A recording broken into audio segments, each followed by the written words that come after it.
में हमारे पास में टॉपिक आ जाता है जनसंख्या।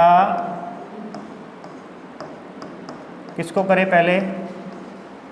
घनत्व कर लेते हैं, छोटा सा है जनसंख्या घनत्व। जनसंख्या घनत्व निकालने का फॉर्मूला क्या होता है? अभी क्या फॉर्मूला है जनसंख्या घनत्व निकालने का? कुल जनसंख्या बटा कुल क्षेत्रफल, कुल क्षेत्रफल होता है। और इस प्रकार से राजस्थान की जो जनसंख्या घनत्व आएगा, राजस्थान का जनसंख्या घनत्व जो आएगा वो आएगा भी 200 व्यक्ति, 200 व्यक्ति। ये क्या है? जनसंख्या है, ये संख्या है, ऊपर लिखी थी हमने 200 व्यक्ति प्रति, ये स्लैश लगाया यानी कि बटे में, कि उसको लिखूंगा मैं यहाँ पे वर्ग किलोमीटर। इसका मतलब नीचे किसको लिखना था? क्षेत्रफल को। ऊपर किसे लिखना था? जनसंख्या को। तो हमारे पास में जनसंख्या अधिक है इसलिए ऊपर बड़ी संख्या बच रही है। तो 200 व्यक्ति प्रति वर्ग किलोमीटर, प्रति वर्ग किलोमीटर। इसका अर्थ क्या होता है? प्रति वर्ग किलोमीटर में 200 लोग रहते हैं यहाँ पे। और ये हमारे पास में 2011 के अनुसार जनसंख्या घनत्व है। 2001 की बात करूँ तो 2001 के अनुसार राजस्थान का जो था वो 165 व्यक्ति प्रति वर्ग किलोमीटर में था। तो इस प्रकार से वो जैसे जैसे जनसंख्या बढ़ती जाएगी, क्योंकि क्षेत्रफल तो हमारा सीमित है, जनसंख्या बढ़ती जाएगी तो जनसंख्या घनत्व भी क्या होता जाएगा? बढ़ता जाएगा। ओके, इसके बाद देखते हैं तो राजस्थान में सबसे अधिक जनसंख्या घनत्व किस जिले का मिलेगा हमें? तो सर्वाधिक जनघनत्व। अब ध्यान रखिएगा, आपको आइडिया लगाना है थोड़ा सा कि जिसकी जनसंख्या अधिक और क्षेत्रफल छोटा होगा ना, उसका घनत्व भी क्या होगा? अधिक होगा। यानी छोटे से जगह पर 50 लोगों को, इस क्लासरूम में अगर मैं 50 लोगों को डाल दूंगा तो एक क्लासरूम कहलाएगा 50 व्यक्ति प्रति क्लास, हो गया। और अगर यहाँ पे 10 लोग ही बैठेंगे तो हो गया, कम हो गया। तो इस अकॉर्डिंग क्षेत्रफल जिसका छोटा हो जाएगा और जनसंख्या जिसकी अधिक होगी उसका घनत्व भी क्या होगा? अधिक होगा। तो अब आप आइडिया लगाइए कि जैसलमेर की जनसंख्या कैसी है? सबसे कम है, और क्षेत्रफल उसका कैसा है? सबसे बड़ा है। तो इसका मतलब सबसे कम जनसंख्या घनत्व किसका होगा? जैसलमेर का। और इसके ऑपोजिट में अगर हम बात करें, सबसे अधिक जनसंख्या किसकी है? जयपुर की। और उसके क्षेत्रफल की अगर हम बात करें तो वो क्षेत्रफल आसपास के जिलों के लगभग बराबर, छोटे इलाके में आता है। वो किस इलाके में आता है? छोटे इलाके में आता है। तो सर्वाधिक जनघनत्व हमें जयपुर का मिलेगा, जयपुर।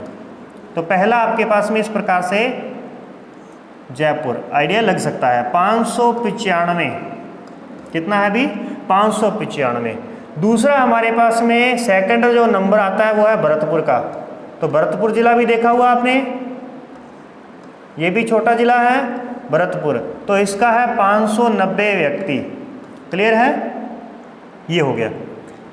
कम की बात करें, सबसे कम जनघनत्व की बात करूं तो सबसे कम जनघनत्व है जैसलमेर का।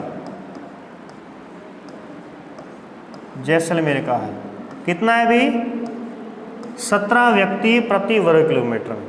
17 व्यक्ति प्रति वर्ग किलोमीटर में ही आएंगे। ये किसका है? जैसलमेर का जनसंख्या घनत्व है। ओके, आगे देखिए जरा। इतनी बात हमारे पास में जनसंख्या घनत्व के बारे में होती है। इस प्रकार से आपको इसमें ध्यान रखना होता है और कुछ ज़्यादा इसके अंदर नहीं होता। आगे देखते हैं, लिंगानुपात के बारे में बात करते हैं। लिंगानुपात, ये भी छोटा सा है। लिंगानुपात, लिंगानुपात बताऊं तो 2011 की जनसंख्या के अनुसार, अच्छा जरा ये भी बताओ मुझे, लिंगानुपात का फॉर्मूला क्या होता है? अभी लिंगानुपात का फॉर्मूला क्या होता है? ये होता है हमारे पास में कुल महिला जनसंख्या, कुल महिला जनसंख्या नीचे आएगा, प्रति 1000 व्यक्तियों पर हमें महिला की संख्या ज्ञात करनी होती है। ये ऐसे निकलेगा, महिला संख्या प्रति 1000 पुरुष, प्रति 1000 पुरुष, यानी हम महिलाओं की संख्या बटे में पुरुषों की संख्या इंटू 1000 करेंगे और इस प्रकार से हमारे पास ये एक फॉर्मूला तैयार हो जाएगा। तो राजस्थान की जो लिंगानुपात है 2011 के अनुसार 928 महिलाएं प्रति 1000 पुरुष, प्रति 1000 पुरुष पर 928 महिलाएं हैं। यानी अगर हम देखें तो इसमें से आप देख पाएंगे कि लगभग हमारे पास में कितने भी ये बन गया आपके पास 72 पुरुष जो हैं वो शादी नहीं कर पाएंगे, ठीक है, क्योंकि महिलाएं कम है हमारे पास में। तो इस प्रकार से देखा जाता है इसको। 2001 की बात करूं, 2001 की, तो राजस्थान का जो है वो है 921, पहले कितना था 921 प्रति 1000, ये लिंगानुपात था राजस्थान का। अब वर्तमान में 928 हो चुका है। इसमें देखते हैं कि सर्वाधिक लिंगानुपात जो है वो किसका है। सर्वाधिक लिंगानुपात वाला जो जिला है वो कौन सा है, डूंगरपुर है। डूंगरपुर 995 महिलाएं, और दूसरा स्थान आता है राजसमंद का 990 महिलाएं, ठीक है, ये दूसरे नंबर पर आ गया। सबसे कम की बात करें, कम लिंगानुपात किसका है, तो सबसे कम लिंगानुपात हमें मिलेगा, सबसे कम लिंगानुपात जो है वो प्रतापगढ़ का है। प्रतापगढ़ 846, और दूसरे नंबर पर आता है धौलपुर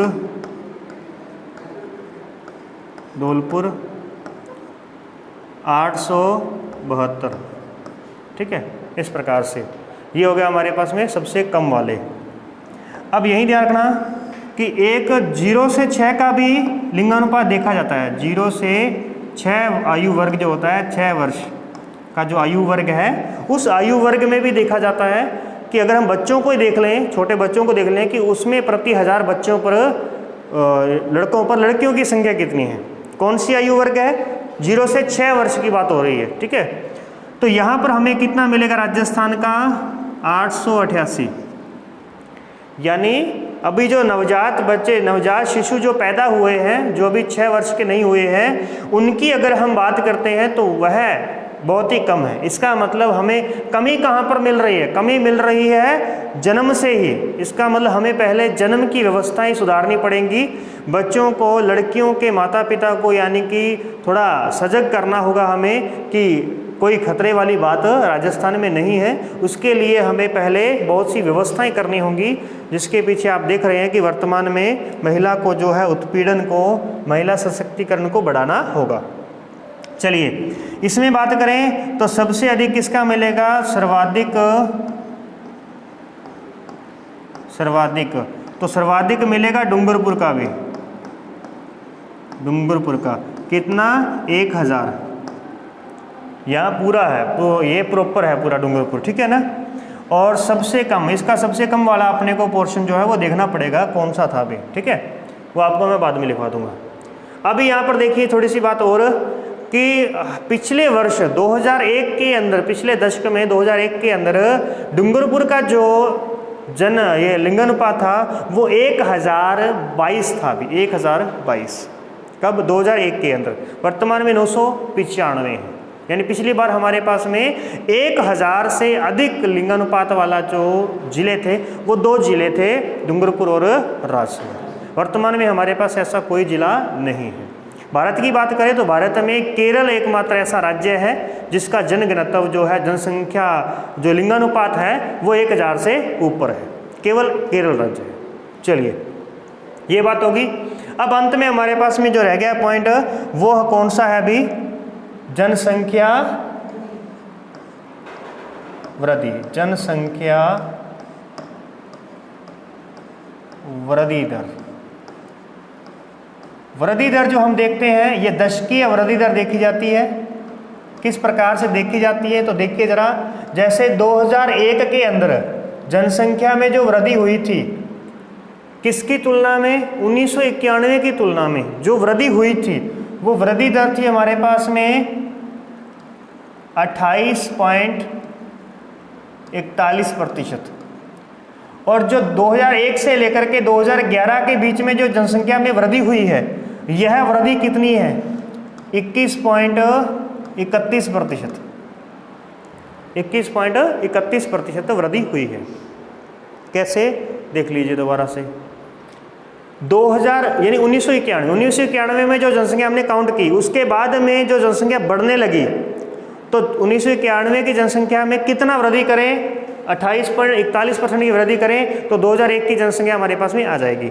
कैसे? ऐसे समझो कि मान लेते हैं कि 1991 की हमारे पास में जनसंख्या थी 100 लोग, ठीक है, और 2000 वर्ष 2000 के बीच में इस दशक में, ये क्या है? दशक, 10 साल है, दशक के अंदर 10% मान लेते हैं वृद्धि हुई, तो इसका मतलब वर्तमान में जनसंख्या कितनी होगी? 110 होगी। और फिर अगर मैं कहूँ कि यहाँ पर 2011 के अंदर यहाँ वृद्धि दर थी 20%, तो कितनी वृद्धि हो जाएगी? अब हमें पहले 110 का 20% निकालना पड़ेगा। 20% हमने निकाला तो ये हमारे पास में आएगा 22। कितना आएगा अभी? 22। तो 22 की हम इसमें वृद्धि कर देंगे तो हमारे पास कितना हो जाएगा? 132। तो वर्तमान में जनसंख्या ये हो जाएगी। तो इस प्रकार से देखा जाता है। तो जो 1991 से लेकर 2001 का जो दशकीय वृद्धि दर है, तो ये कौन सी कहलाएगी? दशकीय वृद्धि दर। दशकीय वृद्धि दर ये कौन से दशक की है? 1991 से 2001 की। और ये दशकीय वृद्धि दर जो है ये कौन सी है? 2001 से लेकर के 2011 की। ठीक है, इस प्रकार से याद रखेंगे। आगे बढ़ते हैं और फिर देखते हैं कि दशकीय वृद्धि को अगर हम वार्षिक वृद्धि के रूप में देखें तो वार्षिक वृद्धि कितनी होगी? भी राजस्थान की वार्षिक वृद्धि कितनी है? वार्षिक वृद्धि दर तो हम देखेंगे कि 10 सालों में कितनी बढ़ी? 21.31%। तो फिर एक साल में कितनी बढ़ेगी? 2.13%। तो ये हमारे पास कौन सी आ जाएगी? वार्षिक वृद्धि आ जाएगी। बस उसको 10 से भाग देना, सीधी सी बात है। भी 10 सालों में इतनी बढ़ रही है तो फिर एक साल में कितनी बढ़ेगी? उसका 10% कर दो, 10वां हिस्सा कर दो उसका, ये हमारे पास में आ जाएगा। अब देखते हैं कि सर्वाधिक वृद्धि दर की बात करते हैं। सर्वाधिक वृद्धि दर, सर्वाधिक वृद्धि दर वाला जिला, तो सर्वाधिक वृद्धि दर वाला जो जिला है वो है बाड़मेर। बाड़मेर, बाड़मेर की जो वृद्धि दर है ये लगभग 48% वृद्धि दर है, अभी 48% के लगभग है। और सबसे कम वृद्धि दर, कम वृद्धि दर वाला जो जिला है वो है श्री गंगानगर। श्री गंगानगर कितनी वृद्धि दर रही है इस बार? 10%। इस बार जनसंख्या में कितनी बढ़ोतरी हुई है? तो 2001 में जो यहाँ की जनसंख्या थी उसमें 10% वृद्धि कर देते हैं तो इतनी जनसंख्या बढ़ी है। और इसकी जनसंख्या में कितनी वृद्धि हुई है? लगभग 48%, लगभग 50% जनसंख्या वृद्धि हुई है। अगर उसकी जनसंख्या मान लेते हैं, बाड़मेर की जो जनसंख्या है वो 16 लाख जनसंख्या थी तो 8 लाख जनसंख्या बढ़ गई उसकी। 16 लाख थी तो 50% उसका कितना बनेगा? 8 लाख। 8 लाख जनसंख्या बढ़ गई तो 24 लाख हो गई होगी। तो इस प्रकार से यहाँ पे अब आगे देखते हैं कि इस जनसंख्या वृद्धि में दशकीय वृद्धि दर में सर्वाधिक कमी वाला जिला, सर्वाधिक कमी वाला जिला कौन से है? यानी सबसे वृद्धि में कमी देखी गई किस में देखी गई? तो वो देखी गई है श्री गंगानगर के अंदर। कैसे? अभी देख लेते हैं। श्री गंगानगर में 2001 में वृद्धि दर जो थी हमारे पास में वो कितनी थी? 27.7%। 2011 में कितनी है? 10%। तो इस प्रकार से कितनी कमी देखी गई? 17.7% की कमी देखी गई वृद्धि के अंदर।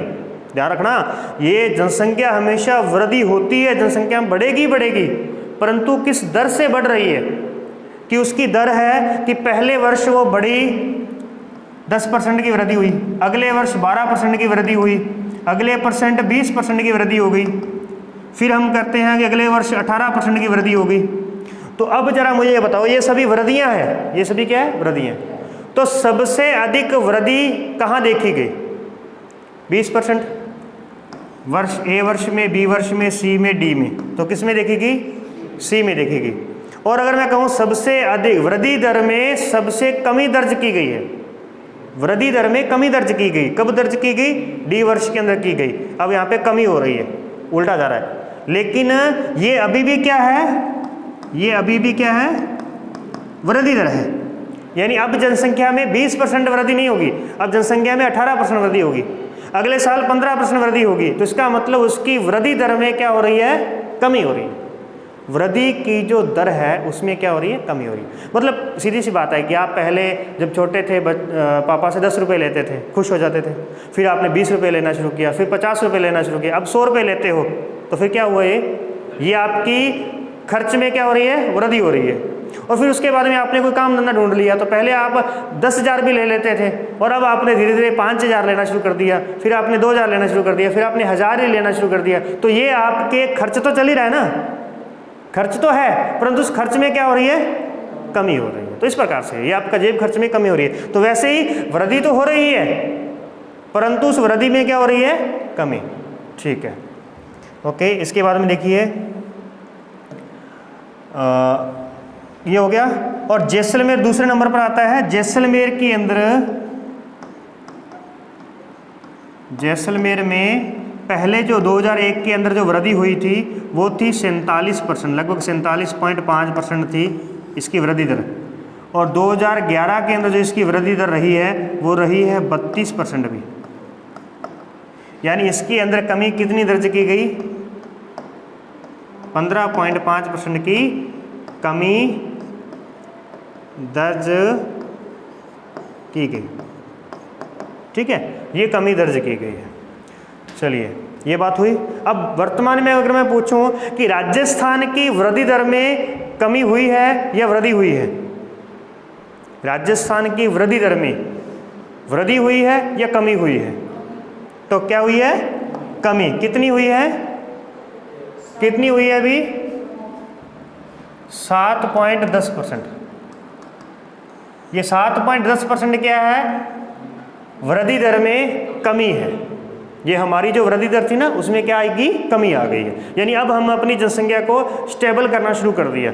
ठीक है, अब हमने थोड़ा सा नियंत्रण लगा दिया जनसंख्या के ऊपर, क्योंकि हमने जनसंख्या नीति जो है वो कब अपनाई थी? 2000 के अंदर। राजस्थान ने अपनी जनसंख्या नीति को कब अपनाया था? वर्ष 2000 के अंदर। ये वाला। ठीक है, चलिए, वृद्धि दर भी होगी। तो कुछ एक पॉइंट और रह गया अभी हमारे पास। कौन सा रह गया जरा बताएंगे जल्दी से? वो है हमारे पास में साक्षरता। साक्षरता, साक्षरता की बात करें तो राजस्थान की जो साक्षरता है, कुल साक्षरता जो है वो है 66.1%। कुल साक्षरता दर कितनी है? 66.1% जनसंख्या पढ़ी लिखी है, साक्षर है। और साक्षर किसे कहा जाता है? जो 7 वर्ष से अधिक आयु वाले किसी बच्चे को, व्यक्ति को यदि पढ़ना आता है, पढ़ सकता है, थोड़ा बहुत लिख सकता है, समझ सकता है, तो इसका मतलब वो क्या है? साक्षर है। तो इस प्रकार से राजस्थान की साक्षरता दर जो है वो कितनी है? 66.1% है। यदि हम इसमें सिर्फ केवल पुरुषों की बात करें कि जो पुरुष जनसंख्या है उसमें से कितनी जनसंख्या पढ़ी लिखी है, पुरुष जनसंख्या के अंदर कितनी जनसंख्या पढ़ी लिखी है पुरुष के अंदर, तो यहाँ आपको देखने को मिलेगा 79% जनसंख्या जो है पुरुष जनसंख्या पढ़ी लिखी है। महिलाओं की बात करें तो महिला जनसंख्या में से, कुल महिला जनसंख्या में से कितनी जनसंख्या जो है वो पढ़ी लिखी है? 52% जनसंख्या पढ़ी लिखी है। इसका मतलब राजस्थान की साक्षरता दर भी कम है और साक्षरता दर में महिला साक्षरता दर सबसे कम है। अब अगर मैं बताऊं कि सर्वाधिक साक्षरता वाला जिला कौन सा है, सर्वाधिक साक्षरता वाला जिला, तो सर्वाधिक साक्षरता वाला जो जिला है वो है कोटा। कोटा जिला है। कोटा जिला की जो साक्षरता है हमारे पास में वो है 76%। दूसरा हमारे पास में है जयपुर, जयपुर नहीं है दूसरा, कोटा। कोटा के बाद में हमारे पास में जो आएगा वो कौन सा भी, कोटा। एक आएगा झुंझुनू, दूसरे नंबर पर झुंझुनू है, और तीसरा और है देखो झुंझुनू। झुंझुनू की जो साक्षरता दर है वो 75% है, 75%। सबसे कम साक्षरता की बात करूं, कम साक्षरता, तो कौन सा आएगा भी, जालोर। जालोर, जालोर की जो साक्षरता है 54% है, 54%। दूसरे स्थान पर आता है हमारे पास में, दूसरे स्थान पर आता है कौन सा, सिरोही। सिरोही 55। तीसरे नंबर पर है प्रतापगढ़, प्रतापगढ़ 56। ठीक है, ये है सर्वाधिक सबसे कम साक्षरता वाले जिले। इसमें से देखें तो सर्वाधिक पुरुष साक्षरता वाला, सर्वाधिक पुरुष साक्षरता, तो सर्वाधिक पुरुष साक्षरता वाला जो है वो झुंझुनू है, झुंझुनू है। महिला साक्षरता वाला, महिला साक्षरता वाला कोटा है, कोटा है। कम पुरुष साक्षरता, सबसे कम पुरुष साक्षरता जो है वो किसकी है, प्रतापगढ़ की है। और सबसे कम महिला साक्षरता किसकी है, जालोर की है। ठीक है, इस प्रकार से ये हमारे पास में आ जाता है पूरा का पूरा कंक्लूजन निकल करके कि किस प्रकार से हमने जनसंख्या के वितरण को समझा है। जनसंख्या के बाद में जनसंख्या वितरण, जनसंख्या घनत्व, और उसके बाद में आता है जनसंख्या वृद्धि दर। इन तीनों के कुछ बेसिक तथ्य हमें देखने हैं आगे चल करके, तो उसके बारे में देखेंगे कि किस प्रकार से जनसंख्या को प्रभावित करने वाले कारक कौन से होते हैं, क्योंकि आपको प्रश्न इसी प्रकार से आएंगे। ये आंकड़े वगैरह नहीं पूछेगा कि बस ये आंकड़े आपके इस प्रकार से पूछ सकता है, छोटे प्रश्न के अंदर अति लघुत्रात्मक में देकर के पूछ सकता है कि राजस्थान में सर्वाधिक जनसंख्या वाला जिला कौन सा है, तो आपको सीधा सा एक ही जवाब देना होगा, जयपुर। बस, सर्वाधिक जनसंख्या वाला पूछा था मैंने, ठीक है। हाँ, तो कोई नहीं, मतलब जो भी आपसे पूछेगा सीधा साक्षरता से पूछ ले, घनत्व से पूछ ले, सीधा सीधा मोटे तौर पर तो याद रखने हैं। इनके परसेंटेज से आपको कोई मतलब नहीं है, लिखो तो ज़्यादा अच्छी बात है। अगर वहाँ एग्जाम में आप परसेंटेज याद करके जाते हो, लिख देते हो तो ज़्यादा अच्छी बात है। नहीं लिख पाते हो तो आपसे ये पूछेगा सीधा सा कि सर्वाधिक जनसंख्या वाले 4 जिलों के नाम बताइए, कम जनसंख्या वाले 4 जिलों के, या सबसे अधिक साक्षरता और सबसे कम साक्षरता वाला क्रमशः जिला कौन कौन सा है, तो उसमें आप पहला और लास्ट वाला लिख दोगे। तो इस प्रकार से हमसे ये प्रश्न पूछेगा। फिर इसे लघुत्रात्मक प्रश्न के अंदर ये कैसे पूछ सकता है, तब ये पूछेगा कि राजस्थान की जनसंख्या के वितरण को प्रभावित करने वाले कारक बताइए, ठीक है, या राजस्थान की जनसंख्या के वितरण को समझाइए। तो राजस्थान की जनसंख्या का वितरण आप समझाते समय क्या करेंगे, तो सबसे पहले आप जैसे जनसंख्या के बारे में बताएंगे, कम ज़्यादा, फिर उसके बाद बताएंगे पुरुष कितने, महिला कितनी, फिर बताएंगे आप गांवों में कितनी रहती है, शहरों में कितनी रहती है। ये वितरण है, ये क्या है, जनसंख्या का वितरण है। फिर आगे चलेंगे तो एससी कितनी है, एसटी कितनी है, इस प्रकार से आपने बांट दिया पूरे राजस्थान को, तो ये वितरण कहलाता है। फिर आपको अति यानी निबंधात्मक के अंदर यह प्रश्न कैसे कह सकता है, सीधा सा कहेगा कि राजस्थान की जनसंख्या के बारे में विस्तार से बताइए, या राजस्थान की जनसंख्या वितरण, वृद्धि और घनत्व को प्रभावित करने वाले कारकों के बारे में बताइए।